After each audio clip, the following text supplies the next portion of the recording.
So in part 2, sometime after the first one, this one touches a lot more on Peter's parents' backstory. Like at the beginning, they just have a random like plane crash scene where you find out like his parents were like hunted by Oscorp because they knew too much.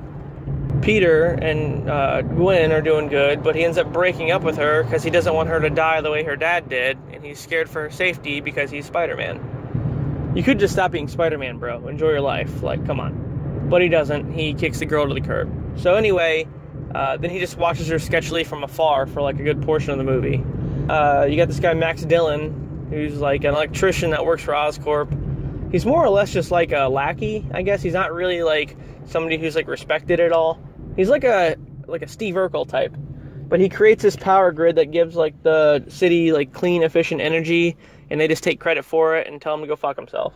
So one night he's like at Oscorp, you know, trying to repair some electric wires, and he trips and falls into like this electric eel tank and gets electrocuted. And then pretty much gets like left for dead, and then they try to cover it up. Peter's childhood friend Harry comes back into town, which is the son of Norman Osborn that runs Oscorp.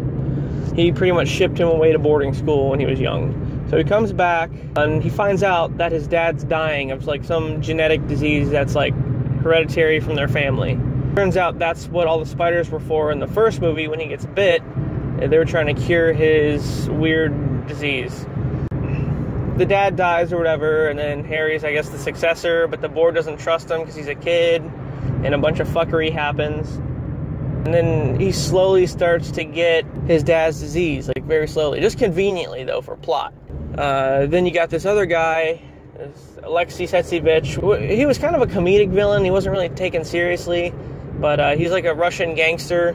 And he steals like this plutonium stuff, and then Spider-Man easily just stops him and like pulls his pants down and makes him look like a douche.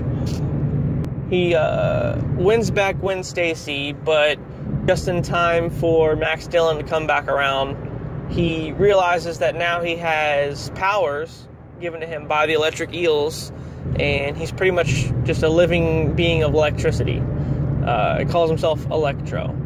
So he attacks Times Square, where Spider-Man tries to save him, but he gets captured and taken to Ravencroft. They just do like a bunch of like experimentation and shit on him. So meanwhile, Harry, you know, finds out that Peter knows Spider-Man. Haha, wink wink. And he's like, oh, I want some of his blood because he got bit by the spider that my dad was working on, and it can save my life. But, you know, Spider-Man refuses to give him his blood because he doesn't want to fuck him up worse. You know, it forces Harry to go break Electro out of Ravencroft, and they team up to kill Spider-Man. Great. Then they have the battle at the power plant thing that Dillon designed. And after, you know, a long fuckery battle, Peter finally kills Electro. Or at least he, like, disintegrates him. And then everything looks like it's going to be okay, except for Gwen followed him there and put herself in danger, and then now shit hits the fan. So while Electro and Spider-Man were fighting, Harry goes to Oscorp and forces them to take him to the Special Projects basement, where he gets the spider serum. Thinking that it'll cure him, he injects it into himself, and it just accelerates the disease to the point where he physically looks like a goblin. Puts on like the flight suit that they don't even fucking explain like whatsoever. They're just, hey, a flight suit and glider. There you go. As Peter and Gwen are celebrating, he swoops in and gets her, and then takes her to like this clock tower, which is pretty much straight out of the comic book. They fight. Peter and Harry beat the shit out of each other, and then he tries to save Gwen, but she ends up falling. He tries to, you know, shoot web at her and save her, but he ends up breaking her back. So he inadvertently kills Gwen. And it's a very sad moment, but she does die in the comic book, so it's very accurate. She's even wearing the same costume that she had on. I guess Harry gets, you know, incarcerated at Ravencroft too. They just put Ravencroft is like Marvel's Arkham, I guess. Like everybody just goes there.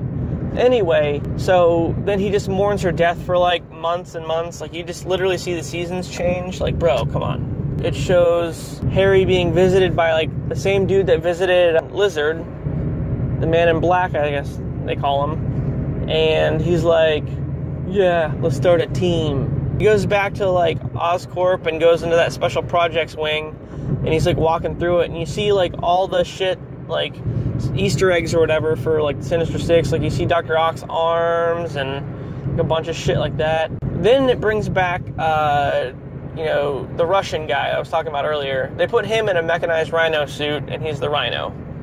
So the last few minutes of the movie is Spider-Man being confronted by the Rhino, and then you just assume that he, like, fights him, but it just kind of cuts off, and then you're like, oh, part 3, but that never happens.